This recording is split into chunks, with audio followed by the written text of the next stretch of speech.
ভারতের আকাশে নেমেছে আঁধার, বিমানের সে ভয়াবহ দৃশ্য। দুপুরের থুতে যেন থেমে গেছে হঠাৎ। 240 প্রাণ হারায় যেতে পারে আগুনের গোলায়। আশার আলো মুছে যায় অন্ধকারে, স্বপ্নগুলো ভেঙে পড়ে শূন্যখানে। প্রার্থনা যেন আজ সবাই মিলে নিরাপদে আসো তারা ফিরে। এটি কোনো ছন্দ গল্প নয়। ভারতের আহমেদাবাদে বিমানবন্দর থেকে উড়ান নেয়ার মুহূর্তের মধ্যেই এক ভয়াবহ ট্র্যাজেডিতে পরিণত হলো এয়ার ইন্ডিয়ার লন্ডনগামী বোয়িং 787 ড্রিমলাইনার বিমান। মুহূর্তেই উড়োজাহাজটি বিধ্বস্ত হয়ে ধ্বংসস্তূপে পরিণত হয় এবং জ্বলতে শুরু করে। চারদিকে কালো ধোঁয়া, ভিতরে 230 যাত্রী, 2 পাইলট, 10 কেবিন ক্রু, সবাই যেন মৃত্যুর অপেক্ষায়।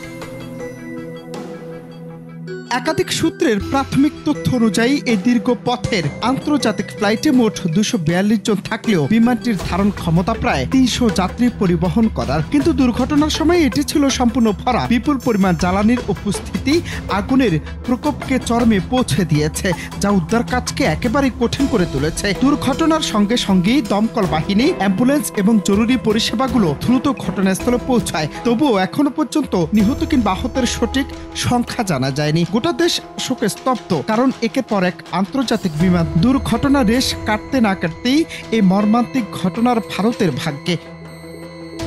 ভারতের বেসামরিক বিমান চলাচল অধিদপ্তর ডিজিসিএ ইতিমধ্যে একটি পূর্ণাঙ্গ তদন্তের নির্দেশ দিয়েছে। বিশেষজ্ঞরা আশঙ্কা করছেন বিপুল জ্বালানির কারণে আগুন দ্রুত ছড়িয়ে পড়ায় উদ্ধার কাজ কঠিনতর হয়েছে এবং তা বড় ধরনের মানবিক ক্ষতির সম্ভাবনাও বাড়িয়েছে। দেশের কেন্দ্রীয় স্বরাষ্ট্রমন্ত্রী অমিত শাহ দুর্ঘটনাস্থলে থাকা প্রশাসনের সঙ্গে ফোনে কথা বলেছেন এবং আশ্বাস দিয়েছেন কেন্দ্র সরকার এই দুর্ভাগ্যজনক দুর্ঘটনার প্রতিটি দিক নিয়ে তদন্ত এবং উদ্ধার কাজে সর্বাত্মক সহযোগিতা করবে।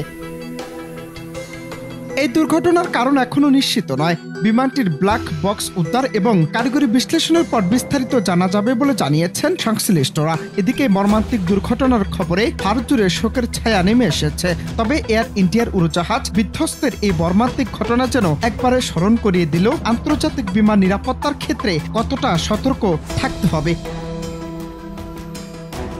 অনন্ত হাসান মাসুদ, বাংলা টিভি।